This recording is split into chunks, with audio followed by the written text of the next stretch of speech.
నమస్తే. నేను మీ Gopi. Welcome back to our channel. ఈరోజు మనతో వచ్చరికి ప్రముఖ నిర్మాత అండ్ పొలిటికల్ అనలిస్ట్ చిట్టిబాబు గారు ఉన్నారు. సార్ నమస్తే సార్. నమస్తే. సార్ హైడ్రా అనేది ఎవ్రీ వీకెండ్ వచ్చేసరికి ప్రజలందరినీ భయపెడతా పోతుంది. సో ఈ హైడ్రా ఎప్పుడు ఆగిపోతుంది అంటారు? ఈ అయితే అతను సూట్ కేసులు ఎక్స్పెక్ట్ చేసే సూట్ కేసులు వచ్చేస్తే ఆగిపోతుంది. ఇప్పుడు ఇదంతా హైడ్రామా అంతా రాజకీయ కక్ష తీర్చుకోవడానికి, సూట్ కేసులు పొందటానికి అంతే. ఎందుకంటే సిటీలో వాళ్ళకి ఒక్క సీట్ రాలేదు కనుక ఈ బిల్డర్స్ వీళ్ళందరూ కూడా దాదాపు ఈ తాలూకు అపోజిషన్ పార్టీ తాలూకు మనుషులే కనుక వాళ్ళందరినీ దారికి తెచ్చుకోవాలి, వాళ్ళందరినీ బెదిరించాలి, బీతిలు చేయాలి. అందుకోసమని ఫస్ట్ స్టార్టింగ్ విత్ నాగార్జున కొట్టాడు. నాగార్జున కోర్టు కేసులో ఉంది, తీర్పు రెండింటికి రావాలి, ఈ లోపల 12 నెలలకి తొందరపడి కొట్టేశాడు. మరి అదే న్యాయం కిరణ్ కుమార్ రెడ్డి తమ్ముడు విషయంలో చేయలే. వాళ్ళ సొంత తమ్ముడు విషయంలో కూడా చేయాలి. ఇది చేయాల నోటీస్ ఇచ్చాడు తమ్ముడికి, పగలగొట్ల. వాళ్ళ తమ్ముడు విషయంలో పగలగొట్ల, నోటీస్ ఇచ్చాడు అంతే. ఇక్కడ కిరణ్ కుమార్ రెడ్డి తమ్ముడు 24 సీట్లు ఉంటే 27 బిల్డింగ్లు అక్రమంగా ఆక్రమించి బిల్డింగ్లు కడతా అంటే దాని నోటీస్ అది కోర్టులో ఉంది కనుక దాన్ని ఏం చేయలేమంటావు. మరి దానికేమో కోర్టులో ఉంటే ఏం చేయలేవు. ఇక్కడ ఎన్కౌంటర్ కోర్టులో ఉంటే కొట్టేస్తావు.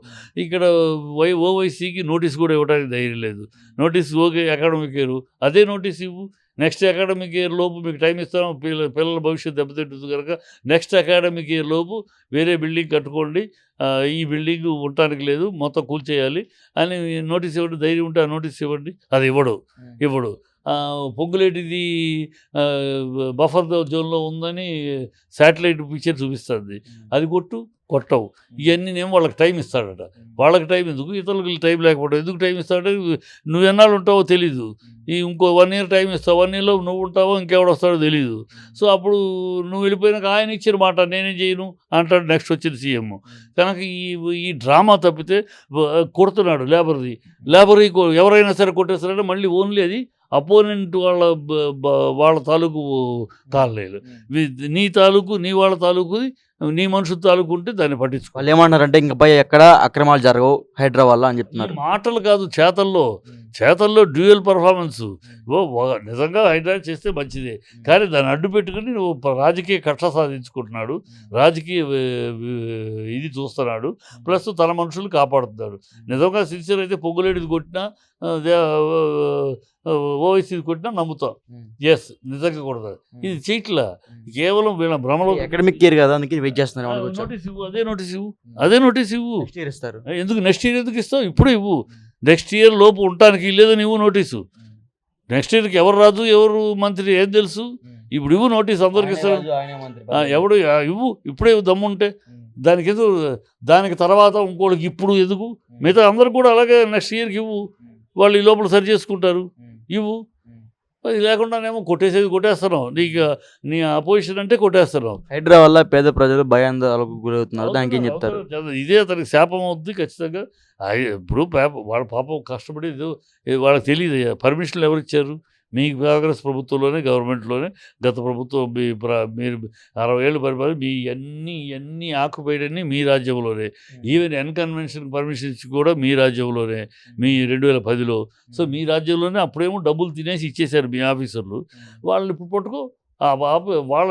వాళ్ళు చేసే తప్పుకి ఇప్పుడు మీకు ఎందుకు డ్రైనేజీ పర్మిషన్ ఇచ్చారు, ఎందుకు ఎలక్ట్రిసిటీ పర్మిషన్ ఇచ్చారు, ఎందుకు వాటర్ పర్మిషన్, ఇవన్నీ ఎలా ఇచ్చారు? ఇవన్నీ ఇచ్చిన ఆఫీసులు ఇవ్వబట్టే కదా, అవన్నీ ఉండబట్టే కదా నమ్మి కొన్నారు వీళ్ళందరూ. అవి లేకపోతే కొనరు కదా. అవి ఉన్నప్పుడు అవి ఇచ్చిన ఎదవలు ఎవరు? వాళ్ళు కదా పట్టుకోవాలి నువ్వు. లేదు వాళ్ళు ఇచ్చినా సరే, మీరు తెలియక కొన్నా సరే, దీనికి వాళ్ళకి అప్పుడున్న టీఆర్ఎస్ గవర్నమెంట్ అలా వ్యవహరించిందంట. అలా కాదు, వీళ్ళ ప్రభుత్వం ఎన్ని పర్మిషన్లు ఇచ్చేది వీళ్ళ ప్రభుత్వం. పచ్చబద్దాలు 10 ఏళ్లలో పర్మిషన్లు వచ్చినాయంట. ఓవైసీ కాలేజ్ ఎప్పుడు కట్టాడు? కాంగ్రెస్ పీరియడ్లో. ఇతర గెస్ట్ హౌస్ ఎప్పుడు కట్టాడు పొంగులేటి? మీ కాంగ్రెస్ పీరియడ్లో. ఇప్పుడు కట్టి ఏమీ లేవు. ఇప్పుడు కట్టిన ఒకటారా తప్పితే అయ్యే కూలుస్తున్నాడు. ఈ లేబర్కి, పేదలకు కట్టిన సింగిల్ బెడ్రూమ్లు ఈ కూలుస్తున్నాడు. వీళ్ళ హయాంలో కట్టిన పర్మిషన్లన్నీ అలా ఉంచేస్తున్నారు. వాటికని టైం ఇస్తాడట. టైం ఇచ్చి వాళ్ళు సరిదిద్దుకోవాలని. ఈ దౌర్భాగ్యం తప్పితే కొట్టలేదు. వాళ్ళ ప్రభుత్వం ఇచ్చింది, అప్పుడు డబ్బులు తీసుకుని ఇచ్చారు నీ ఆఫీసర్లు. ఇప్పుడు డబ్బుల కోసమని మీ ప్రభుత్వం వాళ్ళని కూలుస్తుంది. మీరే గెలుతారు, మీరే జోలపడతారు. అది జరుగుతుంది ఇక్కడ. ఇప్పుడు సంచులు వాళ్ళ భయభ్రాంతులు చేసేసి ఎవరిని బిల్డర్స్ని వాళ్ళని భయభ్రాంతులు చేసేసి వాళ్ళందరినీ రమ్మంటాం, వాళ్ళు ఇప్పుడు మూటలు తెచ్చుకొని సూట్ కేసులు ఇదిగోని బలమైన సూట్ కేసు ఇస్తే వాడు నెక్స్ట్ ముఖ్యమంత్రి. నెంబర్ 2 ఆల్రెడీ కోమటిరెడ్డి వెంకటరెడ్డి ముందుకు వెళ్ళిపోతున్నాడు. కోమటిరెడ్డి కాదండి, ఉత్తమ్ కుమార్ రెడ్డి అంటున్నారు. కాదు, కోమటిరెడ్డి వెంకటరెడ్డి బాగా ఇండస్ట్రీస్, అతనికి బాగా సర్కిల్ ఉంది. అతను మహత్తరమైన సూట్ కేసులు, బలమైన సూట్ కేసులు, బరువైన సూట్ కేసులు అతను రెడీ చేస్తున్నాడు. ఇక్కడ కాంగ్రెస్ అంటే చిల్లరా డబ్బులు క్యాష్లే కాదు, బరువైన సూట్ కేసులు అంటే బాగా ఘనంగా ఉండే సూట్ కేసులు అది అతను రెడీ చేస్తున్నాడు. అతను రెడీ చేస్తే అతను దాటుకుని ఏం చేయాలి, ఎందుకంటే అతను చాలా ఆల్రెడీ ఎక్స్పీరియన్స్డ్ మంత్రిగా చేశాడు, మినిస్టర్గా చేశాడు, అనేక ఇండస్ట్రీస్ ఉన్నాయి. సో అతనికి బాగా లింకులు ఉన్నాయి పైన, అందుకని విపరీతం కలెక్ట్ చేయగలడు. ఇతను ఇప్పుడే ఫస్ట్ టైం స్ట్రైట్గా ముఖ్యమంత్రి కదా, అంతకుముందు మంత్రి కూడా చేయలేదు కదా. ఈయనకి ఇండస్ట్రీస్ ఆ లింకులు, ఈయన ఏదో రియల్ ఎస్టేట్లో మీడియేటర్ తప్పితే ఆ సంపాదన తప్పితే, అందుకని ఆ భాష రౌడీ భాష, మీడియేటర్ రియల్ ఎస్టేట్ భాష అవుతుంది, ఆ వీధి రౌడీ భాష మాట్లాడుతూ ఉంటాడు. అతను ఇంతకు లేదు కనుక అతను ఇప్పుడు ఇది పెట్టి వీళ్ళందరినీ భయభ్రాంతులు చేసి వాళ్ళ దగ్గర నొక్కుతున్నాడు. అది సూట్ కేసులు ఎవరు బలమైన సూట్ కేసులు, ఘనమైన సీట్లు ఎవరు ఎక్కువ ఇస్తే వాళ్ళు ముఖ్యమంత్రి, రెండో కృష్ణుడు. అందుకని తనను దాటనివ్వకుండా కోమటిరెడ్డి తన దాటి వెళ్ళిపోకుండా ఉండటం కోసం అని ఈయన ఈ కష్టాలు పడుతున్నాడు. అది అంటే కేవలం బీఆర్ఎస్ శ్రేణుల్లో ఎవరైతే బిల్డింగ్స్ ఉన్నాయో, అదేవిధంగా ఎవరైతే బీఆర్ఎస్ నాయకుల ఏదైతే అపార్ట్మెంట్స్ ఉన్నాయో కేవలం అవే ఫోకస్ చేసినట్టు ఫోకస్ చేస్తున్నాడు. అదే ఫోకస్ వాళ్ళ తరపులు ఎవరిని అడ్రస్ కూడా రాదు కొన్ని బిల్డింగ్స్. కేటీఆర్ అంది క్లీన్ చెప్పి రా లిస్ట్ పెట్టుకుందాం, నేను నిజాయితీ ఉంటే రా లిస్ట్ పెట్టుకుని వెళదాం, ఎక్కడ ఎవరిది నాది మాది మీది ఎవరిది ఉన్నా పాలు కొడదాం రా, ఛాలెంజ్ చేశారు ఓపెన్ ఛాలెంజ్. మరి ఎందుకు రాడు? ఎందుకంటే వెళ్తే లిస్ట్ ప్రకారం ఉన్నాయి, మీ అన్నీ చూపించగలం. మీ మనుషులు ఎవరు కట్టారు, మీ మనుషులు ఎక్కడెక్కడ ఉన్నాయి. ఫస్ట్ ప్రచారం పొంగులెడితే ఫస్ట్ క్లీన్గా చూపిస్తుంది, అది ఎఫ్టీఎల్లో ఉంది, బఫర్లో ఉంది, క్లీన్గా చూపిస్తుంది. ఒక్క నిమిషంలో కూల్చేయచ్చు అది, కానీ కూల్చడు, ఎందుకంటే నీ మనిషి మళ్ళీ. ఇది దౌర్భాగ్యం రాజకీయాలు తప్పితే పోట్లేదు. ఓవరాల్గా ఈ హైడ్రా అనేది ఎప్పుడు ఆగిపోతుంది అంటారు?